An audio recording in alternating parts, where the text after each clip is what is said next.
Hello, I'm David Temple, and welcome to the 25th episode of The Thriller Zone. Man, I am super psyched to have the world-famous and widely known thriller writer and screenplay master Chris Hauty on the show today. Now, Chris and I have been trying to connect for some time, and today, looks like all the planets have aligned, and we're sitting down to chat novels, movies, screenplays, travel, cooking, family, California, and a lot more. I'm glad you're here because I think you're in for a real treat. No, I know you're in for a real treat. So how about I shut up and get going? There's a lot to do here on the Thriller Zone.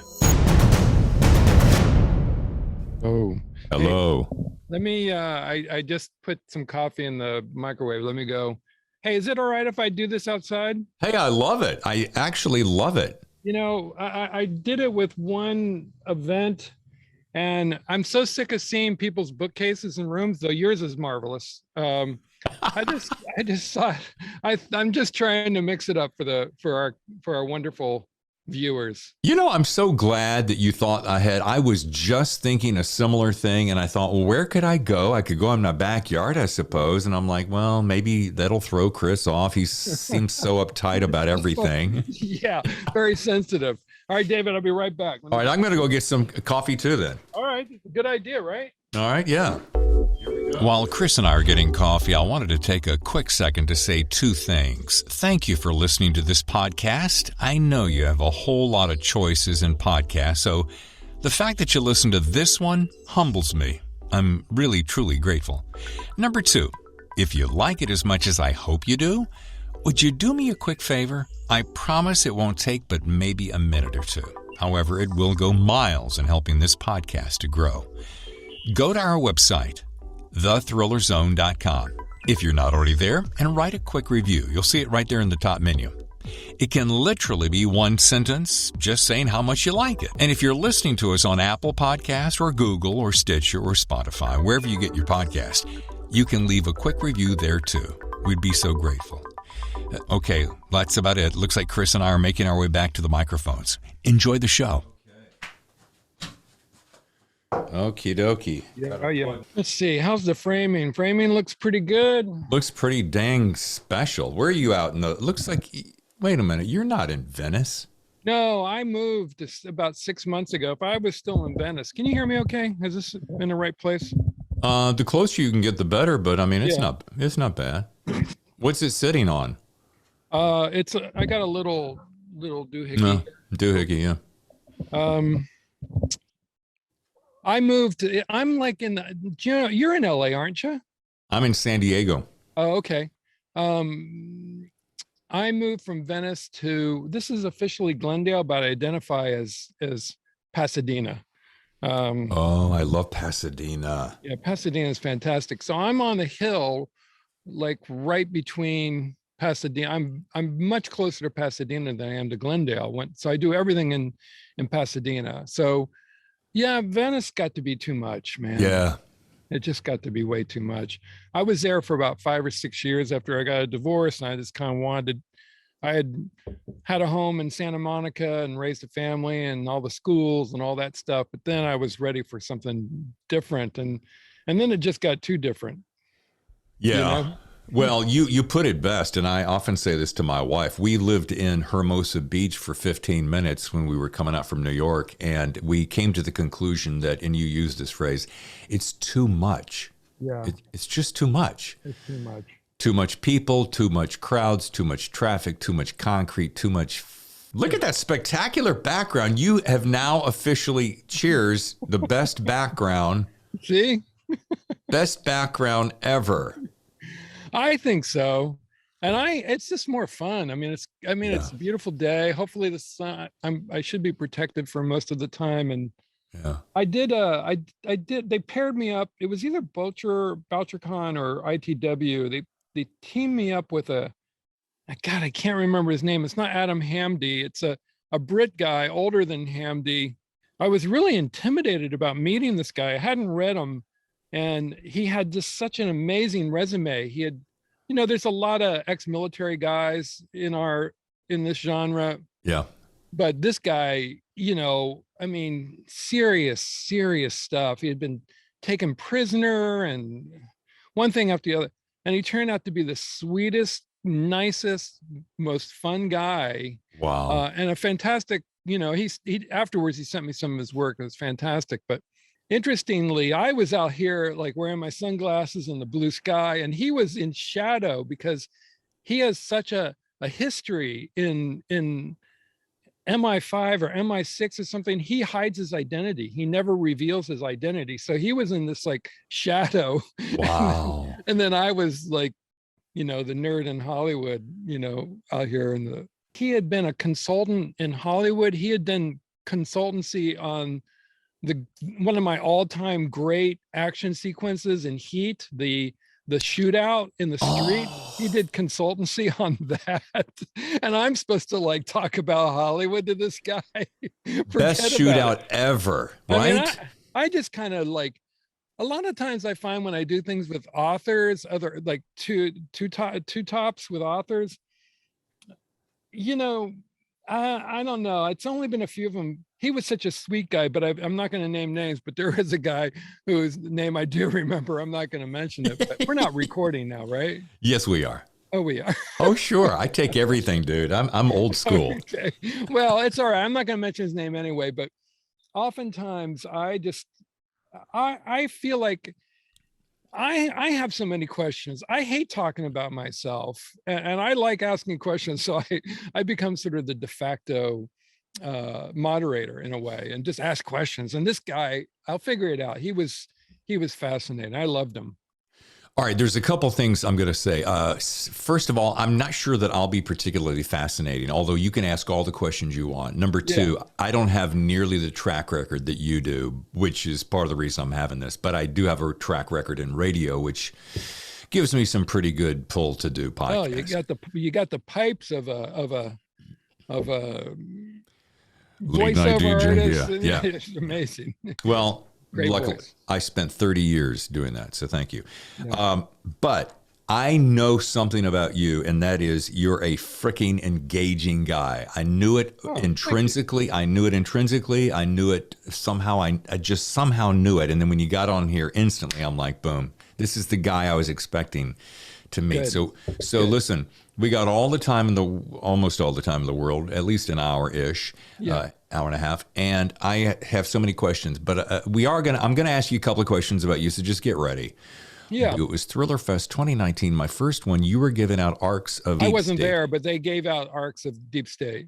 Okay. I was not there. I have not done one in person yet. I have not done Boucher or ITW or any of them yet. I'm dying to go because I've met many people online through social media, et cetera, and have become friendly with them in a way that I never did in 3 decades as a screenwriter. Yeah. So I'm dying to get out there and drink beer and all right. Out. You and I are drinking copious amounts of beer at the one in this coming year. KJ Howe and I have yet to connect to talk about some fun things I want to throw at her.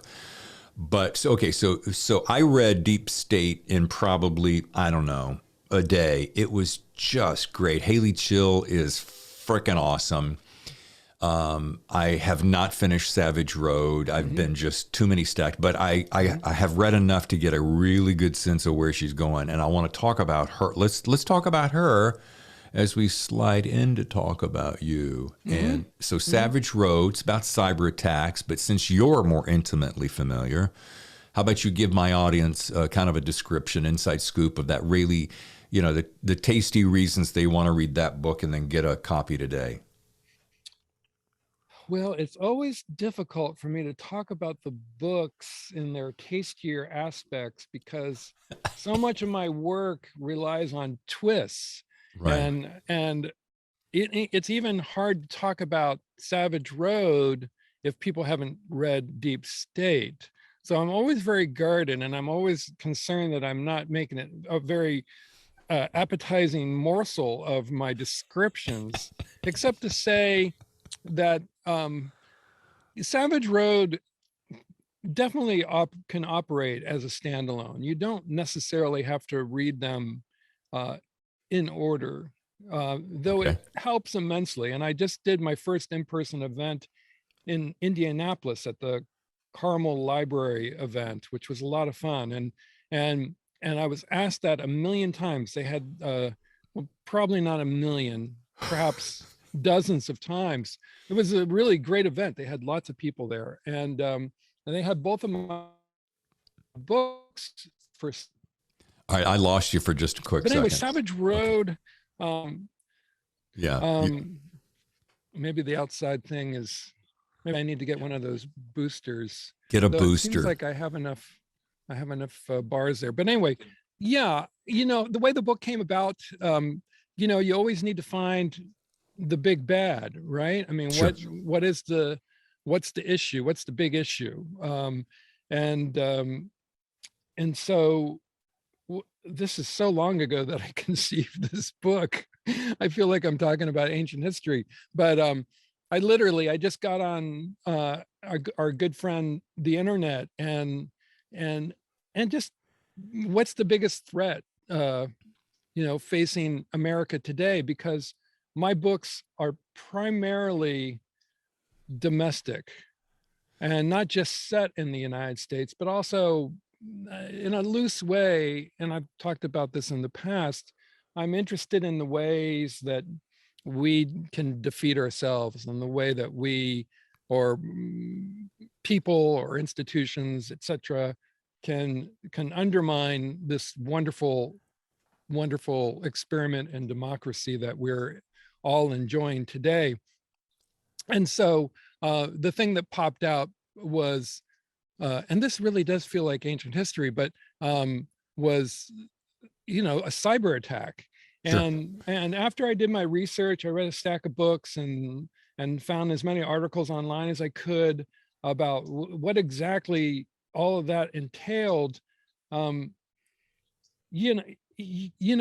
just had no idea at the time how fragile all of it was. Everything that we do, the way that you and I are talking, the way that I'm going to cook my lunch today, everything is connected. Everything is connected, and it's all vulnerable. And I guess the part that really jumped out at me the most was this idea that at the time, the idea that our government and military are essentially secure, but everything else, civilian and commercial, industrial, not protected, totally vulnerable. And also the fact that the cyber warfare is like a Cold War that's been going on for years. And we really led the way. We were the best at it for many years, but certain key players, China, Russia, North Korea, Iran, have caught up. And so all this stuff has been going on without us having any, except for a small number of people in Washington, that all these cyber landmines are being placed in our networks and industrial and commercial and business infrastructure, just waiting to be set off.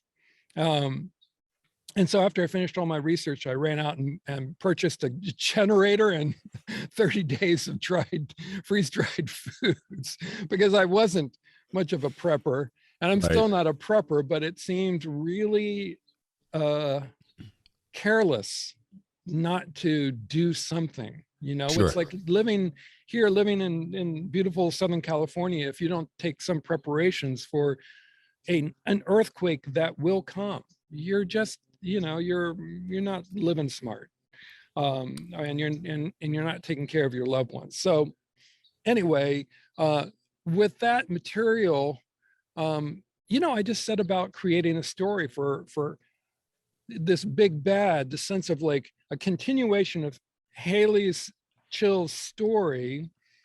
And she's a very, for those who have not read any of the books,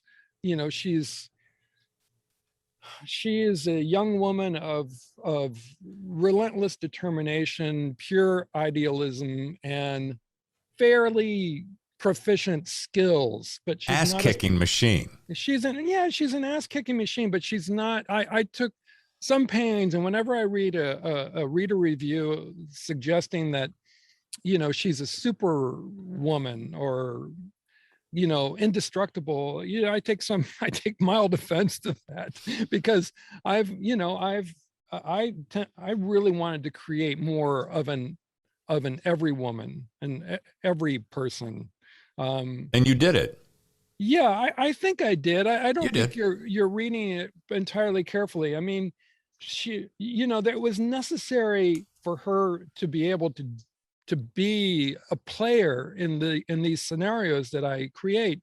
It was necessary for her to have some well above average skills and stamina and knowledge of technique. And I give her one little teeny tiny, kind of special, it's not a power, but a gift, if you will, of memory, essentially just to have fun. I mean, at the end of the day, these things are supposed to be fun. Sure, sure. The books, and my editor totally appreciates that fact, that, you're reading for entertainment, and that's what I hope to deliver. God, I lost my train of thought, David. Well, actually, you jumped ahead for me because I was going to say, let's talk about Haley Chill, because I love this character. Because to your point, what I found so intriguing about her is that she feels like just a good Southern girl that came out of the mountains and not a redneck per se, but had this ability to just think on her feet, smarter than your average bear. And she was it martial arts or some form MMA? Well, no, she was when we first meet her in Deep State. She's about to get into a boxing ring, so she's a boxer. Boxing. Okay, but I think she mixes it up. But the point being is that's something you don't see every single day. A gal who's a boxer, right? And so the fact that she was able to stand up and defend herself rather strategically was very impressive. So I didn't see her as a superhero. I just saw her as a smart, gritty survivor. Good. And just takes that expertise and this fitness regimen to the next level. That's all. So that's why I dig her. And where did Chill come from? I mean, that's just too friggin' cool. Well, cool.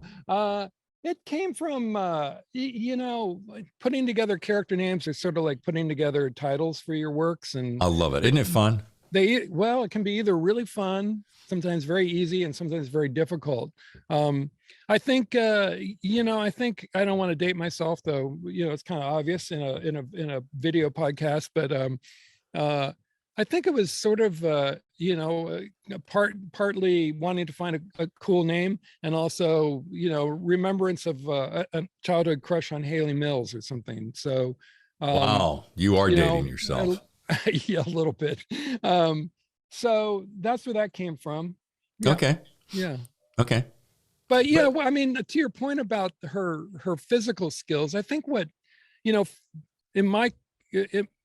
I think what makes a character and a person, a real person, strongest is their belief system. Yeah. That you can cut off a man's arm, but you can't take the ideas and values and ideals out of his head. And as long as you have those values and ideals to fuel your motivations, and the purer they are, the better, you create a formidable character. And so for me, that's, she has her flaws and very much human foibles that can undercut her progress through attaining, completing a mission or fulfilling her goals or whatever. But what the bedrock of her character is her belief in, essentially the U.S. Constitution and its value. But it's not just idealistic. It's something that's woven into who she is, which is another thing that the reason I believe her, so that when she gets into Savage Road and she's working in and around the president, you are allowed to believe, well, of course she's snuggled up to that level of proximity to power because she has the goods to back it up. Yeah. She's not just somebody that's thrown into a situation like, wait a minute, you took a gal who we'll make this up in the cornfields and she's thrown into the White House and she's hanging out with the president. Mm-hmm. But the way you do it makes it great sense. Right. You mean that's you're talking about one of those twists that will go unarticulated. That is one of those twists that will go unarticulated. Right. I will not. I am failing to articulate that de-articulation. All right, you just froze. So I either scared you or we just have an intermittent. Hopefully, the journey of the character in the books will be such that to be revealed. There we go. There you go. All right, I'm going to have you pick back up because I lost you. Let's do this because I'm fascinated by your background of screenplay writing. I do have a couple of credits here that you have. You've written several films: Sniper, Ultimate Kill, Never Back Down, Homeward Bound 2, Lost in San Francisco. Mm-hmm. 3 video credits: Sniper, Ghost Shooter, Never Back Down, No Surrender, and Never Back Down 2, The Beatdown. So looks like you've done a series. And my first question is, how long have you been working on screenplay writing? And is that what took you to LA? Because you're not an LA native, correct? No. Okay. No. I'm gonna rewind just a little further back. Sure. I've been writing something since I was in high school. Sure. And so when I went to college, I think for my admission package, I wrote a bunch of poems. And then when I got to Reed College, I met up with some other like-minded folks and got turned on to Charles Bukowski and started writing. No, I mean, I wasn't writing totally Charles Bukowski type poetry, but I was a poet in college.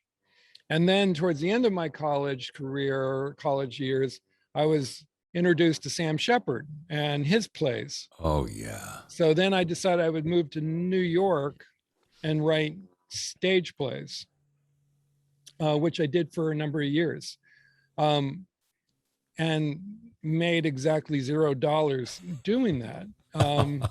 It was fun, but it wasn't, it was no way to earn a living. And so I started casting around for ideas of how to support myself as a writer, and began reading screenplays for Gabriel Katzka, who was a New York-based film producer, very successful in the 70s and 80s and 90s. He did Falcon and Snowman, and he did the original Taking of Pelham 1, 2, 3, among other titles. And anyway, that was essentially my film education, was reading screenplays and books in galley form for Katzka. And so I wrote a screenplay, I think influenced by Falcon and Snowman, and being a big fan of Sean Penn. It was, I had Sean Penn in mind for this father and son drama, very heavy drama, dark, set in Texas, which is where I was born, and wrote that screenplay. I didn't know anyone in Hollywood, and Katzka, I can't even remember if he read it or not, but it wasn't for him, probably. But anyway, I sent it to a buddy of mine who was trying to be a producer out here in LA, and he read it and started sending it around and to real producers, and one of those producers read it. I guess he got my contact information from my friend Brian, and I was at my shit job in New York City, working the night shift somewhere, and I get a phone call literally from Hollywood, from LA, and which kind of blew my mind. And he said, the producer said I had written a great screenplay. I should be out here writing screenplays for Hollywood. And I said, that sounds like a really good idea. And so 20 minutes or 10 minutes after that phone call, I get another phone call from a relatively big agent at one of the big three agencies. He said the same thing, essentially, reading from the same script. Wow. And then 15 minutes after that phone call, I get a call from an executive at Paramount and saying the same thing. So they're all got on the phone and talked about me and the screenplay. And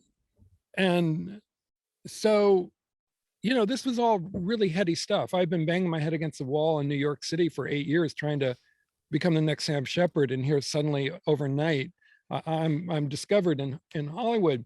Right. They never bought that screenplay. I did fly out to LA almost within 2 weeks, and that agent sent me around on a round of meetings, and that executive at Paramount hired me for a job at Paramount to write a remake of a movie called was it The Rainmaker? I think it was The Rainmaker. To do a modern update of The Rainmaker. And that project went nowhere, obviously, but it got me my start. And that's how it happened. That's how how that's 1 in a million chances of that happening. I know. I was very lucky. I mean, it was a lot of hard work. I always wrote. I was always writing, and I still do to this day. I still write almost every day, and it's kind of, frankly, that story repeated itself in how I transitioned from writing screenplays for 30 years to writing books. I've talked at some length about that transition in various interviews and podcasts and events and stuff, book events. But in short, it's been a really happy transition. I learned a lot as a screenwriter. The most substantial, most elemental thing I learned, I think, in making myself, have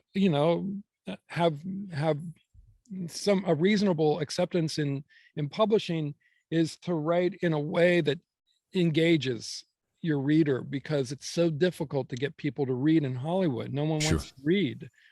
I mean, another screenwriter, a successful screenwriter, wrote a screed called "No, I Don't Want to Read Your Screenplay." I mean, and that encapsulates, the way people feel about reading here. They hire people to do the reading for them and pay. That was my first job in Hollywood, for $25, $30 a screenplay.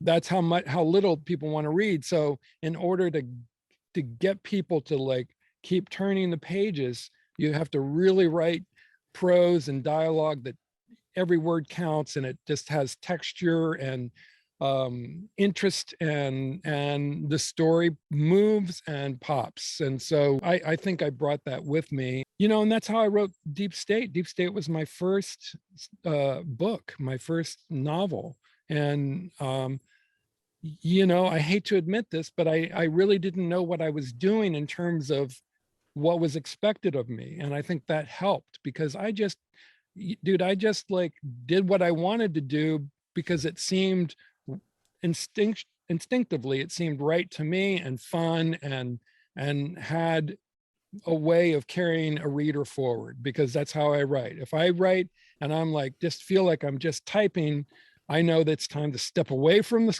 computer and wait till you feel that excitement that you're translating onto the page. All right, well, let me ask you something here, because I have had people say of some of my work, not to make this about me, but to bounce back to you, they have said that some of my earlier work feels like it was a screenplay. And at first I took that very personally as a negative. And then I found them saying, no, the reason I like that is because everything keeps moving forward, and it's kind of sparse, and it gives me enough information for atmosphere, but not too much to weigh it down. Yeah. And so there's a part of me that says, when I hear agents, because I've had agents do this before, they pick up an excerpt of my work and go, reads like a screenplay. And I go, wow, is that a bad thing? Should it be more prose and more literary and so forth? But I'm like, when the stuff that I read, I just finished reading William Boyle's Shoot the Moonlight Out, and that is written in such a way that you're just constantly flying through it. It's dialogue and inner dialogue.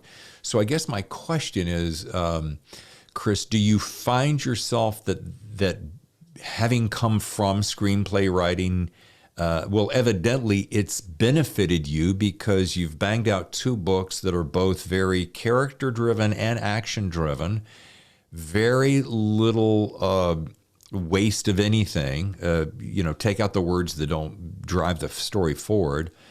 So to you, it's worked. And do you see that as being a negative when people go, oh, it feels kind of like a screenplay?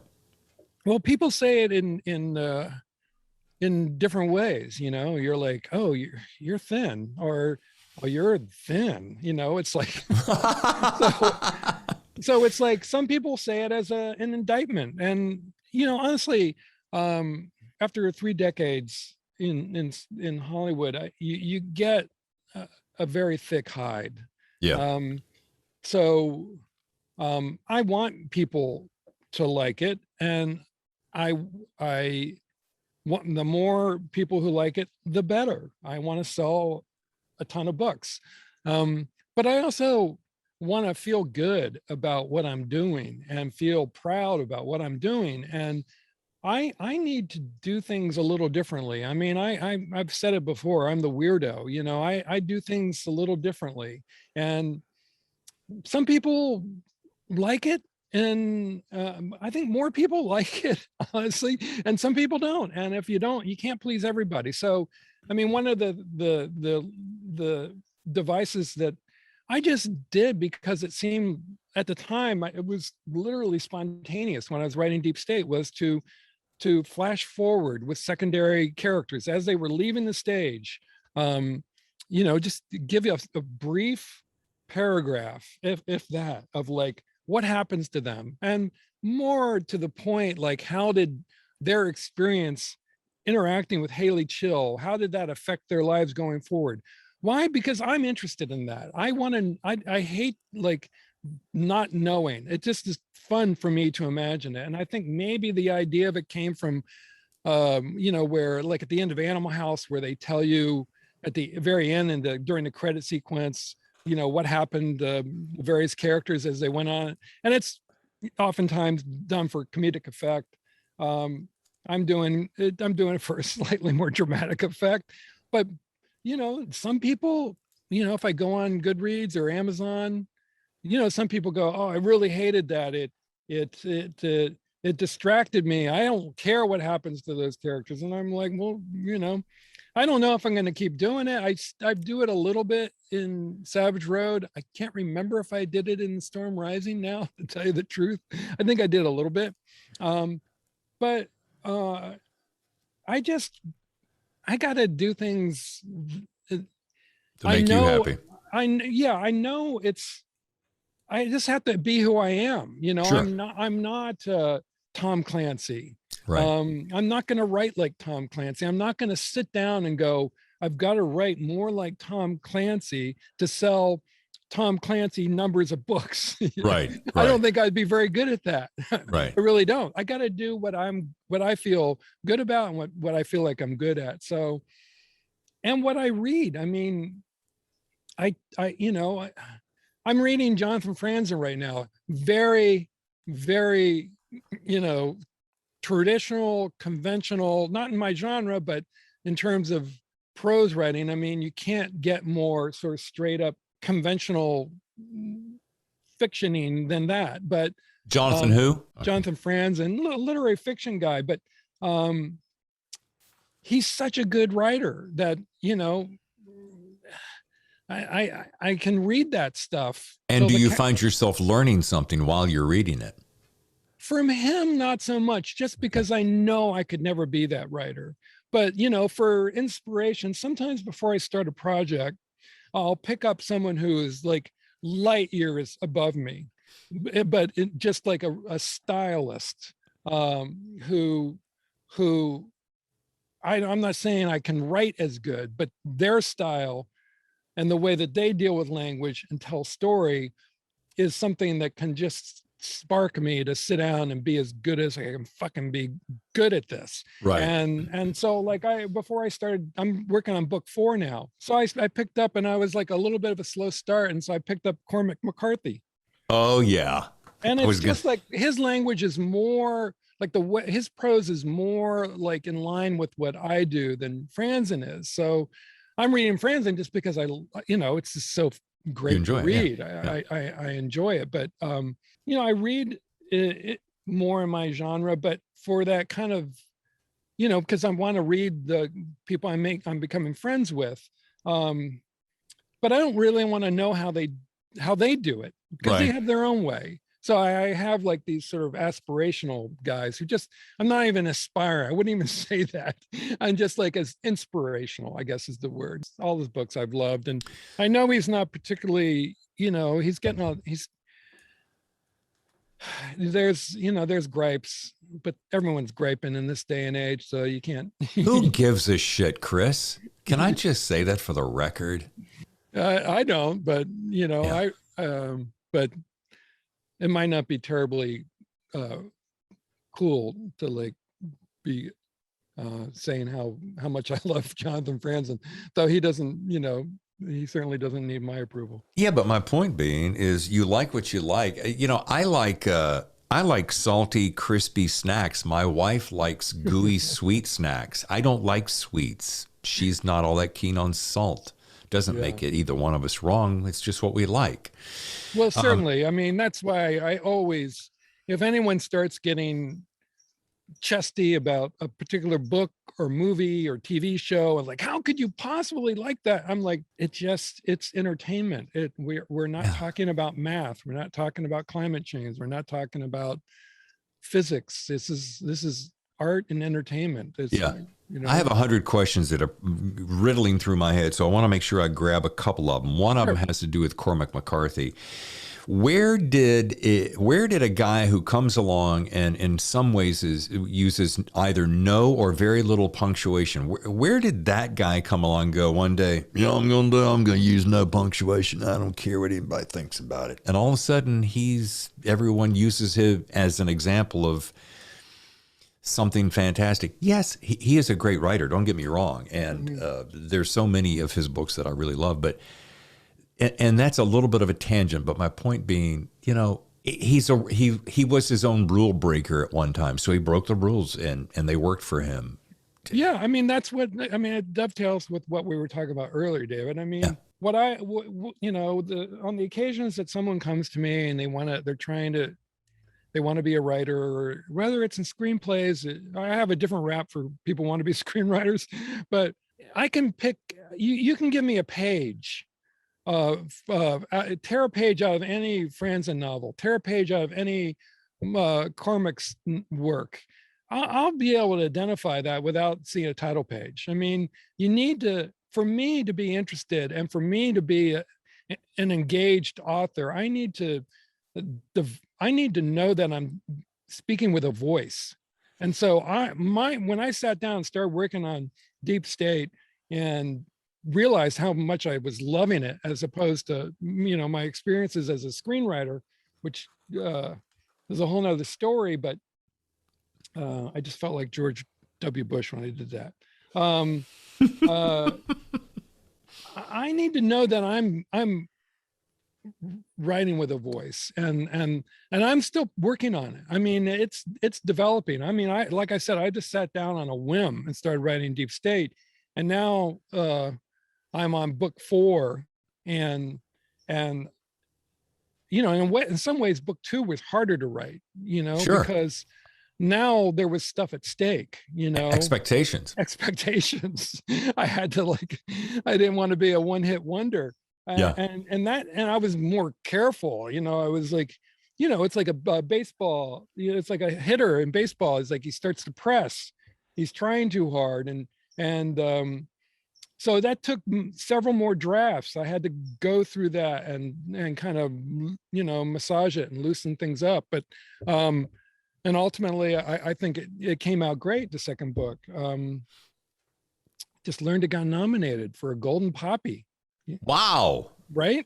Right. Savage Road, Golden Poppy, distinguished California writers. And it's a big state, David. There's a lot of writers here. It's nearly its own nation. You know, like in high school, I was second in the state in butterfly, but that's Delaware. Delaware is a small state. That's saying very little. It's not the same as being the second estate in California high school butterfly, but anyway, voice. So that's that in answer to your, I think it was a question about how Cormac, I mean, something like that, you're reading, you go, oh shit, I can do that. You know, that just no punctuation, spare language, you know, vague kind of attributions of dialogue. I can do that. It's extremely hard to do well. And that guy, you know, he's been at it a long time, a true author, you know, he's authors like that are inspirations to me. And sure.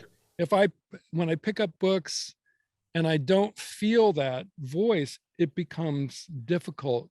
It almost becomes a chore to read, especially if the pages aren't snapping, you know?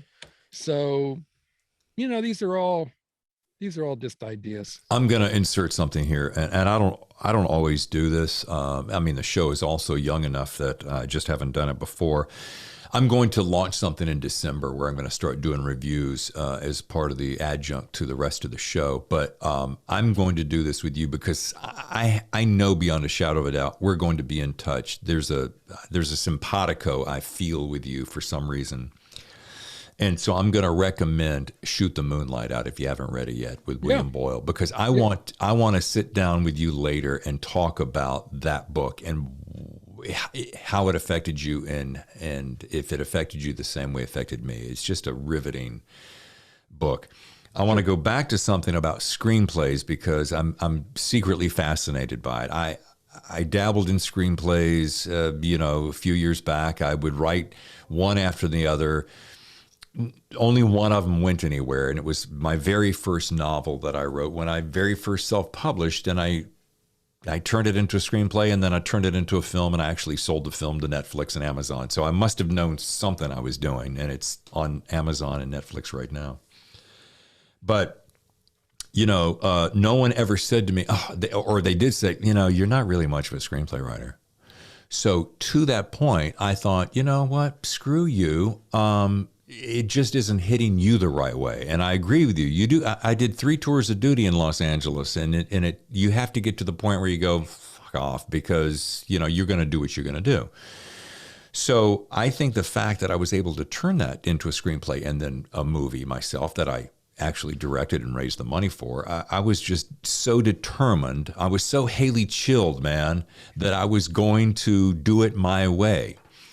So all of that is a whole bunch of words, Chris, to say, do you agree? Do you feel like, sometimes when it's screenplay writing, you got to just barrel through. And if you have a yearning to write screenplays, and it's a tough business, I get it. And, you're condensing 300-400 pages to 120, and it's got to hit on every single solitary beat.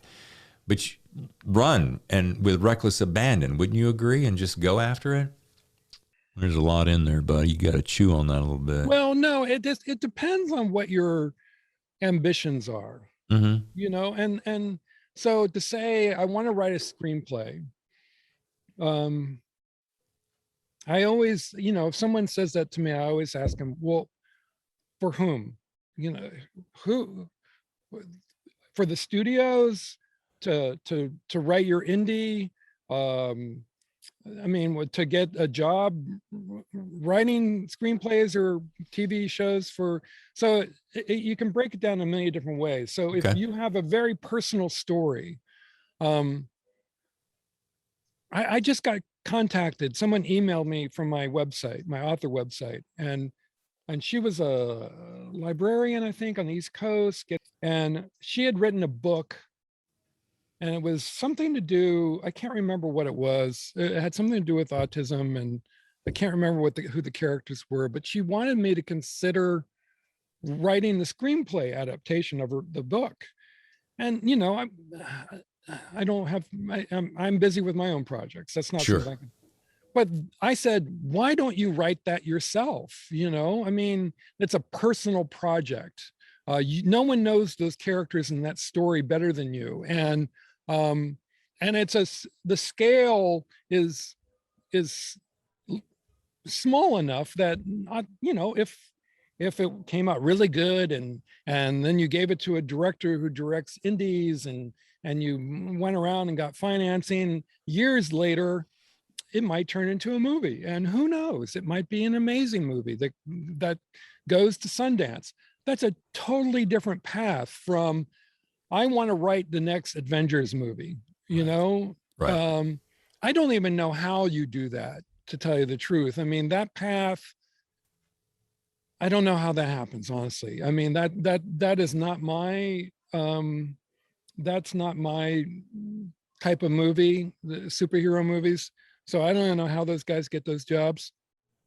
But I would say, if to write anything, you know, whether it's a screenplay or a novel or a opera or a book of poems, of course, write it, you know, because write it without expectations. That's what I always say. It's like, it's not the goal that you're doing this for, because it probably won't happen. You know, the movie won't get made. The book of poetry won't get published and win the Pulitzer. I went to New York and I spent 8 years trying to like become the next Sam Shepard. It never happened. Sam Shepard didn't need my, you know, like coexistence, you know. Right. Fantastic man, fantastic playwright and actor and all those things. I really was sad to see him go, but Yeah. he was a big influence. One thing leads to another as you're a writer. So it's a total cliche. A platitude. It's a combination of a cliche and a platitude, whatever that might be. But you write because you love to write. I have never had a day of writer's block in my life. And writing, you know, frankly, David, taking the morning away from my writing, I'm a little, because that's what I really love to do. That's what makes me feel fulfilled. That All right, you just froze on me again. I'm going to wait for that to catch your up. question, which is, hang on 1 second. Okay, now you're back. So wait a minute. Are you telling me that you're pissed off at me because I ate into your morning writing time?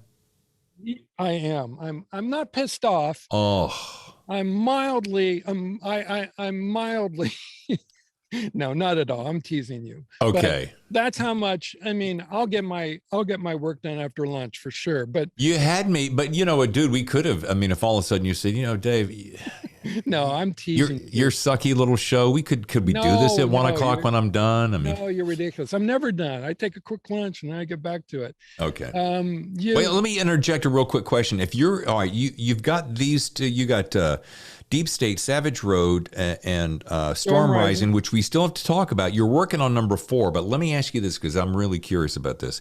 When you say you're writing every day, when you're writing, are you working on that 4th book, or do you, real important to me to know this, do you have time for that book and then you say, I'm going to use this, it's going to be completely ridiculous, but you'll get a kick out of it. But you know, I want to secretly be a romance writer, so I'm working on this other romance, on the side, just to kind of test my abilities there. So are you working on multiple things, or do you are you just kind of knee deep in? No. I mean, I'm a bit of a dingbat, so I can't do that. I need to be, I'm immersed in book 4 right now. So that's why it's almost difficult for me to like, get back into Savage Road, or even Storm Rising, which, I mean, I finished really the brunt of the work, I guess probably at the beginning of this year, and then the slow build to start writing book 4. Have I talked about the title? I don't think I've even No. mentioned What am I writing? I'm not. I'm not going to say it. What is it? Because I'm not going to say it. It's Just between you, I'll hit pause. I'm hitting pause right now, Enrico. All right, go ahead and tell it to me. I'm not. No, I'm not talking. We can only talk about the upcoming book. I'm not talking about book 4. Book 4. I'm not working on book 4. I'm going to go down the hill and golf this afternoon, David. Are you really? Yeah. No. Do you like to? Do you like to golf? I used to like to golf, but then my lower back decided that it didn't want me to golf anymore. So if I came up and we went up to, there's a great little goat track up in Altadena way that we could. You could probably coax me out, but I would hack my way. It would be an ugly scene. I swim. Like this morning I was at Rose Bowl Aquatic Center swimming. Oh, wow. So that's a kinder, gentler form of exercise. But hey, do you ever go up to the antique show on, is it Sunday? Is it still Sundays? And is Rose it like, Bowl flea market? Yeah, flea market. Yeah. You ever know, go up there? Nah. Not a flea market guy? No, not a flea market guy, but I'll be working on the book, the manuscript for book 4, but the production of book 3 is ongoing. I mean, we're just wrapping up. The arcs for Storm Rising will be arriving here any day now. So, and that's an ongoing process of, reviewing edits and reviewing copy edits and making changes. So, and you do have my address, right? So that you can send me an arc of that book so I can read that. You'll send me. I'll definitely get you an arc. I'll definitely get you the arc. I'm very excited about Storm Rising. There's a connective narrative tissue between the 3 books, Deep State, Savage Road, and Storm Rising, right? Involving Haley Chill's father. And you've probably picked that up. I don't know how far you've gotten into Savage Road, but enough to know that, which I won't give away. In Savage Road, there's a very strong presence of Haley Chill's father, and his story, and that story is resolved in Storm Rising. Oh, okay. And the whole narrative kicks off on her attempts to find out what happened at the end of Savage Road, right? Right. Yes. Is her attempt to figure out what the hell, how did that come about regarding her father? Obviously being very vague here. Yeah. And that pursuit dovetails, and I'm using that word for the second time, sorry folks, dovetails with a much bigger, the big bad of book 3 is quite big in scale. It's the biggest, it's the biggest bad of all 3 books. And it's something, it's weird. I was looking for, so we're talking about Storm Rising now. Again, when trying to figure out what the hell you're going to write about, what is this book going to be about, on the macro scale. Mm-hmm.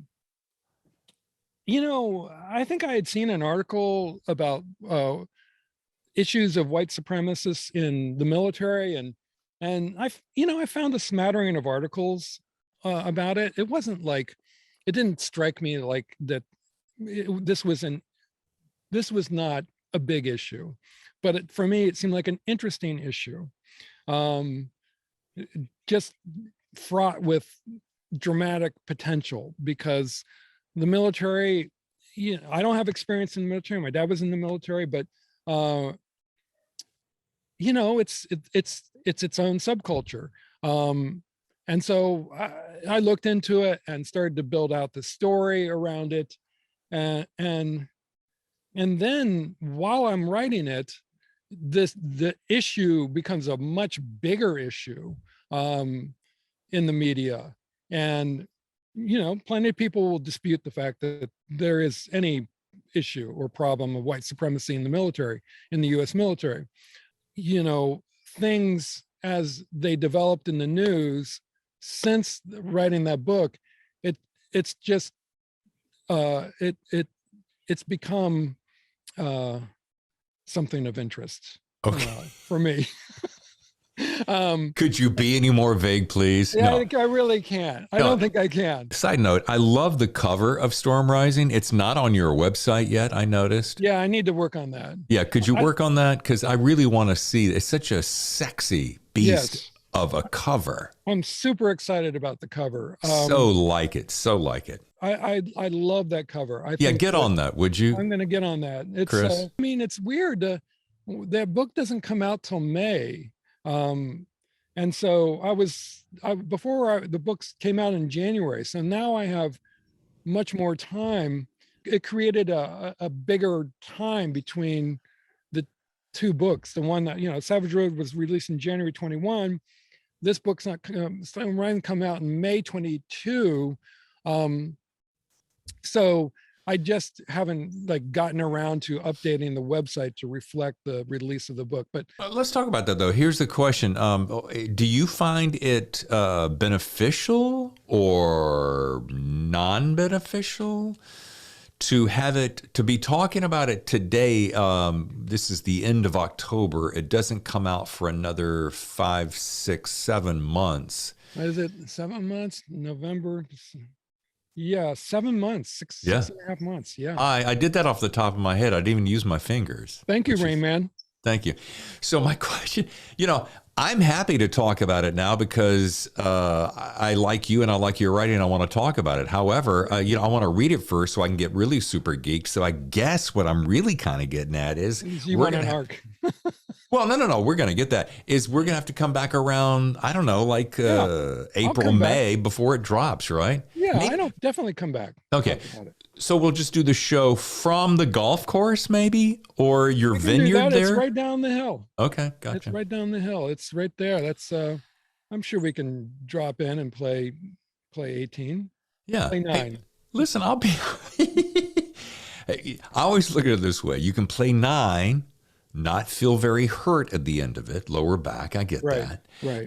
If you chunk it repeatedly, by the time you get through 9, you're like, hey, you know what? That was a nice little outing. But if you're chunking and just having I've been known to chunk. Yeah. If you're having a shitty day for 18. Yeah.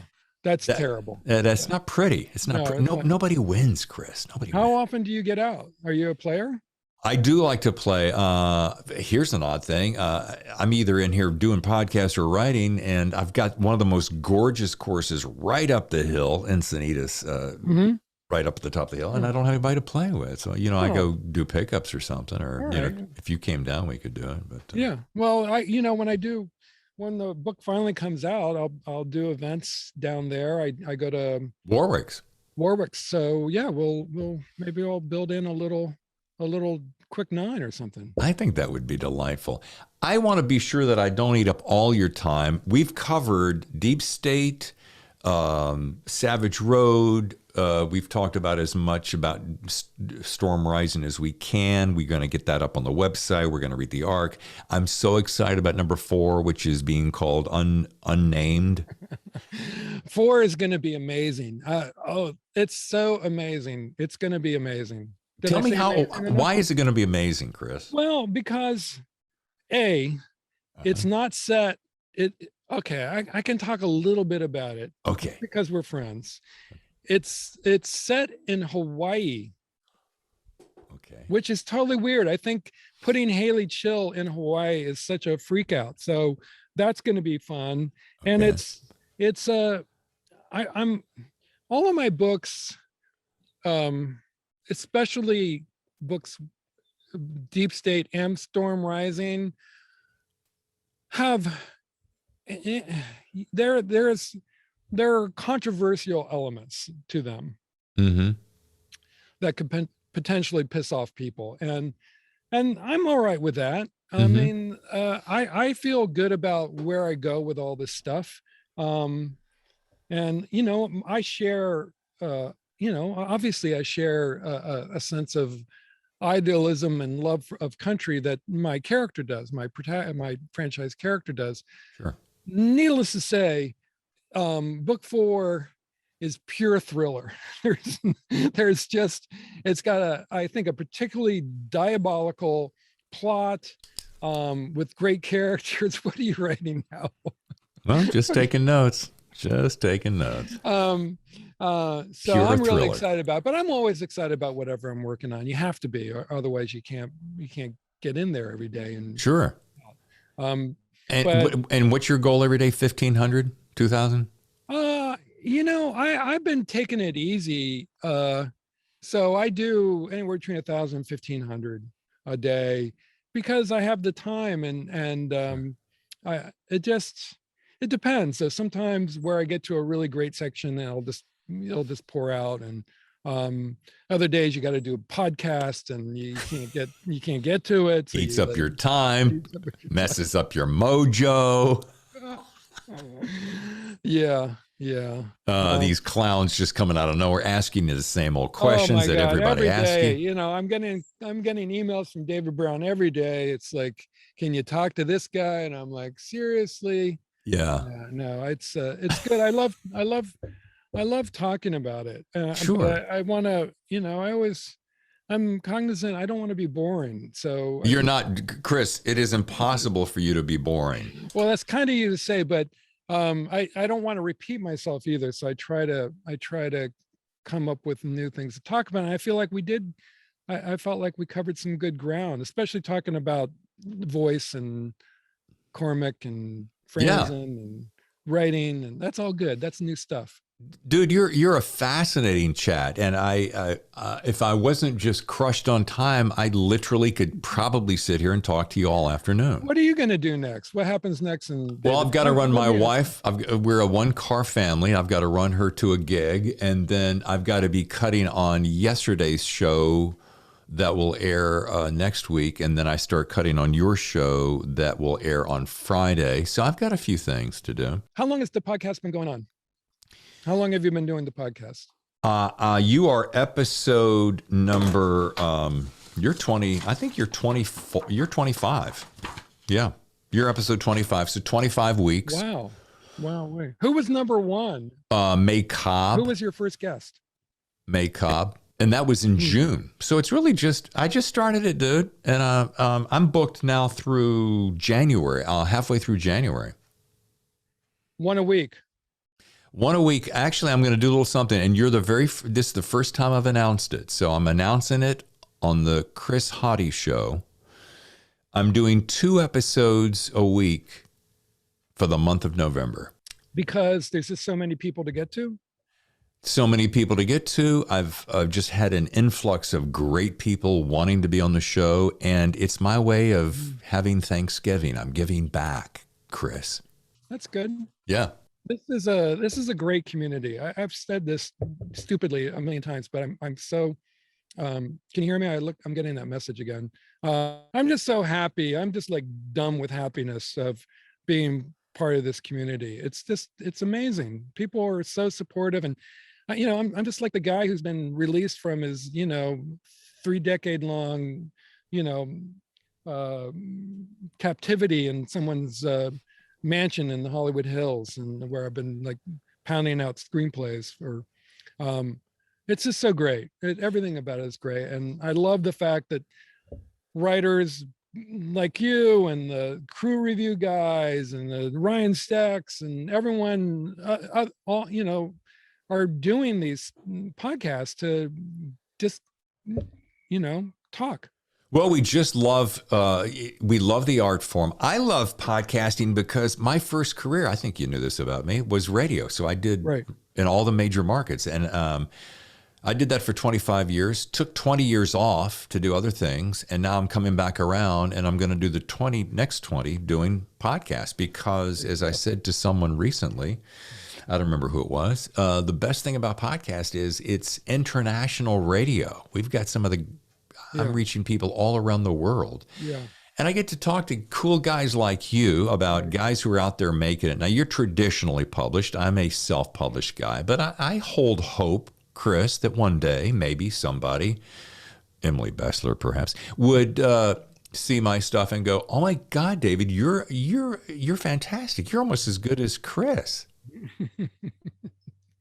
Well, I want to read your stuff. Okay. So, we'll do an exchange via mail or something. I will do that. Yeah. I'll send you the arc when it gets here, or have David send you one. And I'll be very intimidated, Chris, though, because you're a real writer, and I'm hacking at it. So maybe you'll like my stuff. I don't know. I mean, the marketplace, it's a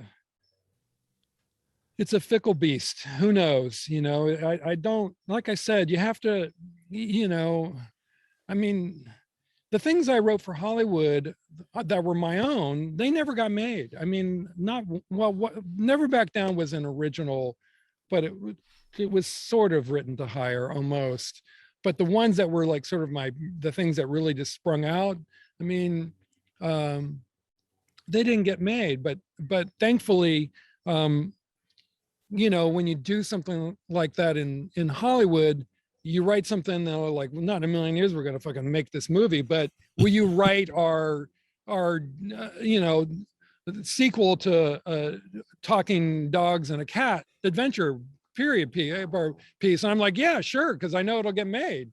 And that was a fun experience. It was my first credit, but but that wasn't me. So then I would turn around and write a Gladiator movie, and people would go, but wait a minute, didn't you write like Homeward Bound 2, talking dogs and a cat named Sassy? And I go, I mean, I'm just a writer. I can write many, many things. And so that is my answer to you, sir, is I'm sure your stuff is great. And there's only equality between us. Thank you. All right. I am going to watch that movie now that I think about it. But we're now, as we get ready to wrap the show, Chris, we're going to do a little speed round of questions. It's off the top of your head. It's not complicated, but we're going to start with this. Tammy and I are going to have you and a couple of friends over for dinner. Okay. Not far from you, right down the road here. Actually, Good. I want to know who are the two. You can bring 2 or 3 people. The first 2 that pop into your head. They can be a dead or alive. Of course, they'll be alive when they come to our dinner party. Right. Who will round out our happy clan? Who would they be? Who would you like to have join us for this illustrious dinner? Illustrious dinner. Well, initially what popped in my head was I would bring my 2 grown sons, but that probably isn't the answer you're looking for. I would want to bring Abraham Lincoln and Muhammad Ali. I think that would be fucking blast. That would be a fun dinner. I don't know Tammy, but I'm sure she would fit right in. But she's delightful. She's the best thing that's ever happened to me. It's funny. That's the first Abraham Lincoln, I believe, but it's the second Muhammad Ali. Oh, really? I like that. You imagine those 2 guys like tag teaming and just sort of like going back and forth with it? Yeah, see, one of the reasons I ask these questions is because I love to get inside the head of the reader to find out, why would you pick them, and it's great food for thought.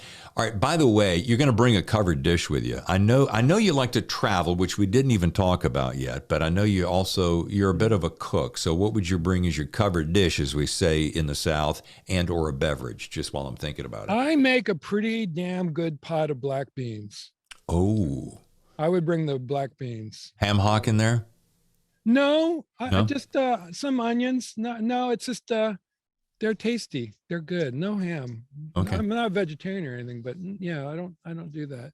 So some not baked beans, some black beans, and I'd probably bring a decent bottle of tequila.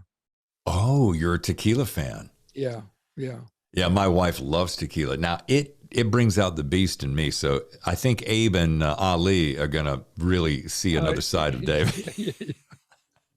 Yeah, I would love to pour for those guys. That would be fun. Yeah. All right. Here, you've just gotten a great big fat check, Chris, and you're told to go disappear somewhere to chill in solitude. Just, it could be a mountain cabin. It could be a beach. It could be French Riviera, Italy. Where would you be going? And what books would you take with you? Now, it's only going to be, let's make it 2 books, easy. So where are you going? 2 books, and what music will you listen to while you're in this secluded, we'll call it a month or so of your chill Man, time. that was like a multi-pronged question there. It That is. was like Is it asking complicated? favorite place, favorite books, and favorite music. Yeah. So we'll go with favorite place. Just pick one. Well, I'm gonna go with. I mean, I've been to certain places that I really really adore, but I think um, my new edict is to discover new places. Okay. Um, so lately, I've been having hankering for. I was like I said, I was just in Hawaii to research book 4. Doing research, right?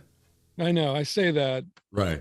people always give me a hard time about it, but I Mm-hmm. really, David, I really was doing research in Hawaii. I was working hard. But I'm not dumb, you know. It's like I'm not. I'm going Okay. to Greece, Perfect. a Greek island. I don't know which one. Okay. Books. I think I just been reading about Celine, Ferdinand Celine. Do you know that? I think Ulysses S. Grant was apparently a great writer. I would probably bring his stuff because I want to see what made Grant such a great writer. Um, he wrote about his war, you know, his campaigns. Sure. And then Music.